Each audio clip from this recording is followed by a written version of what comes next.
1,5 yoshli bola hamma narsani gapiradi desam ishonasizlarmi? Ishonaveringlar. 2 kun oldin storiesga qo'ygandim, sanab chiqsam 100 dan ortiq so'zlarni bilar ekan, lekin gaplashsanglar hamma gapni уже qo'shib gapirishni boshladi. 1,5 yoshli bola. Bugun kun davomida videomni ko'rsataman va kunlik videomni orasida sizlarga mana shular uchun foydali bo'lgan ma'lumotni berib o'tiraman. Maqsadga o'taman, ham gapirish, ham aqlli bo'lishi, qanaqa qilib o'rgatganimni sizlarga o'rgataman. Endi buni o'rgatadigan bo'lsam, farzandim har doim gavjum joyda bo'lgan, oyijonning uylarida ham, ya'ni xo'jayinimlarning uylarida ham odam ko'p va u yerda ham ko'p bolalar bilan o'ynaydi va o'zimizning oyim uylarida ham odam ko'p. Buvisi, dodasi, xullas hamma bilan birga bo'ladi, gaplashadi. Bizni Solihaga vichi degan gaplar qilmaymiz. To'g'risini katta odamlarda gaplashib o'tamiz. O'shaning uchun u ham o'rganib, gapirishni boshlagan.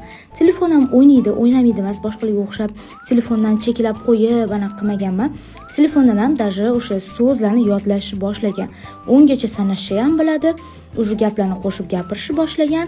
Xullas, hammasi bu erkinlikdan, bemalol o'zini his qilishidan va ota-ona urushsak ham bolani yonida urushmasligimizdan deb o'ylayman. Sizlarga ham maslahatim, bola bilan katta odamlardek gaplashib ko'ringlar. Shundagina yaxshi tili chiqsa kerak deb o'ylayman. O'yin tariqasida ham gap o'rgatsanglar bo'ladi. Buni keyingi videolarda o'rgataman. Solihani gapirgan videolarini ham qo'yib boraman.